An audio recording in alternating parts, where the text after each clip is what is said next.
choice. If you've been injured, call attorney Michael Wright at 222-7477.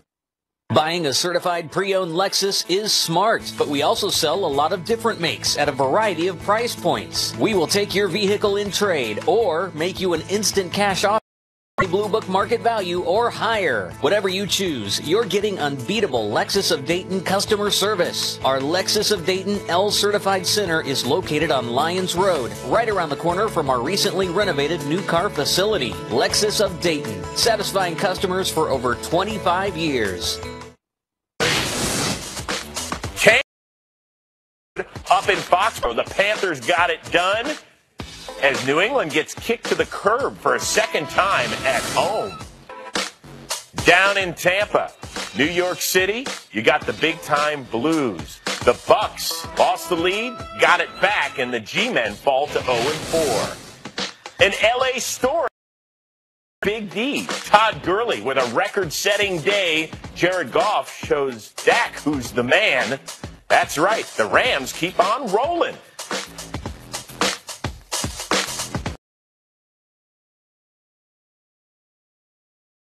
Man, I have some Evan Delaney on. I don't even know who Evan Delaney is. That wasn't South Carolina State that you was playing against. You know, that was a real NFL team, right? No, I knew that. I didn't, you know what I mean? We just, for me, I'm trying to score every drive. I'm trying to score every play. I don't know nothing about that. I don't know the difference between a chicken and a rooster, man. I be a coop consultant.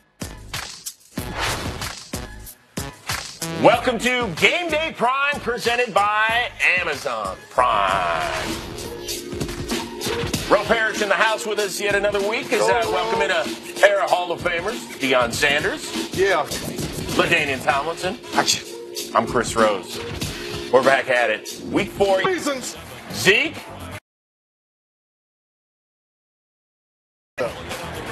Zeke out of the backfield and stretching. He's really good at this, man. Get on that sideline and he spells the end zone diving for the pylon. He was even wearing a bib when he was eating. I like that. And then he plows in as well. That's the big line. Later on at 17-13, Dak eludes the pressure from Aaron Donald. This is something you can't teach. Hits Daz, part of the 88 Club. Way to find that hole. Initially ruled no score by the refs, but they give it another look and they say, yes, that was a touchdown. So there you go. Wade Phillips coaching his first game since getting fired by the Cowboys down in Arlington. None too pleased with that. But how about Todd Gurley? He's hitting this hole now. Wow. You get him a hole like that, he will get through there pretty quickly. That's Gurley with the hurley right over Jeff Heath for a gain at 17. Todd, stop doing that, man. On the season finale of Rick and Morty. Mr. President, some kind of alien Googa has infested the Kennedy sex tunnels. I want it hunted down and taken out. Kennedy sex tunnels? Naturally, you'll forget you saw them. Along with, in order of national embarrassment, the Truman Cocaine Lounge, the McKinley Hooker Dump, and the Lincoln Slave Coliseum. He didn't free them all. The season finale of Rick and Morty. Next Sunday at 11:30.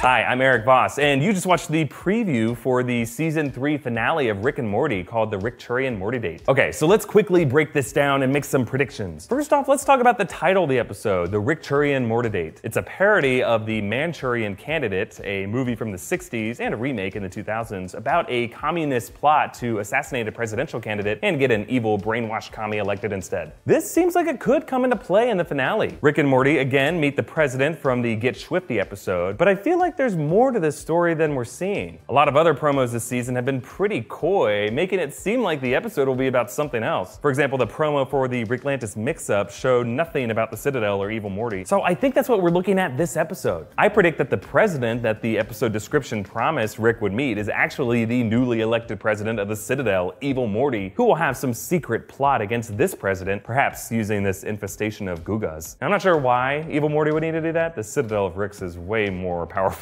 than the American government, but whatever. Meanwhile, there are a few loose threads established earlier in the season that I could see coming back. Remember, there was Tammy and Phoenix Person resurrected in the post-credit scene after the premiere. There's also Rick's assassin ally, Jaguar from Pickle Rick, the Vindicator, Supernova, and Janitor Noob Noob, who were left alive in that episode, and good old Mr. Poopy Butthole, who keeps showing up in subtle cameos in recent episodes. So we'll see. I have a feeling that all of these characters could return for the season finale. The way Squanch and Bird Person person showed up in the season 2 finale. Now, a few other Easter eggs in this promo. The janitor in the White House tunnels is an animated version of Mike McMahon, who is a writer on the show. The creature that attacks him is what the president calls some kind of alien Googa. Now, Googas are the semi-improvised name of an alien in one of Justin Roiland and Dan Harmon's old Channel 101 shorts. Oh, what the hell are these crazy Googas?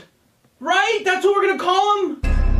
And just a bit of history on these presidential scandals. The Kennedy sex dungeon is a reference to JFK's notorious affairs, notably one with Marilyn Monroe. The Truman Cocaine Lounge could be a reference to Harry Truman's vigorous, round-the-clock work styles. I mean, something had to be keeping that buck from stopping. The McKinley hooker dump doesn't seem like a reference to anything, but McKinley wasn't really known to sleep around, but who knows. But then, right as the president stands in front of the portrait of Abraham Lincoln, he mentions the Lincoln Slave Coliseum. He didn't free them all. A reference to the Emancipation Proclamation that freed all the slaves. In this case, it sounds like they're saying Lincoln secretly forced slaves to fight each other for entertainment, like Marvin Candy and Django Unchained. Or maybe this means we'll get a comeback of another old figure who perhaps didn't actually die. Abradolf Linkler. What loose threads do you want to see tied up in the season 3 finale? Weigh in the comments below with your predictions, or tweet me directly at EAVoss, or follow New Rockstars on Twitter at New Rockstars for updates on our videos. And subscribe to this channel for all kinds of Rick and Morty deep dives and theory videos. Thanks for watching. Bye.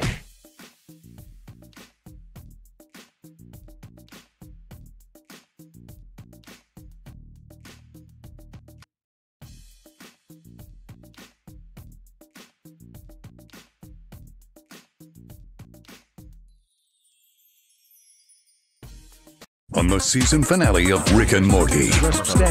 Mr. President, some kind of alien Googa has infested the Kennedy sex tunnels. I want it hunted down and taken out. Kennedy sex tunnels? Naturally, you'll forget you saw them. Along with, in order of national embarrassment, the Truman Cocaine Lounge, the McKinley hooker dump, and the Lincoln Slave Coliseum. He didn't free them all. The season finale of Rick and Morty, next Sunday at 11:30. Hi, I'm Eric Voss, and you just watched the preview for the season 3 finale of Rick and Morty called the Rick and Morty date. Okay, so let's quickly break this down and make some predictions. First off, let's talk about the title of the episode.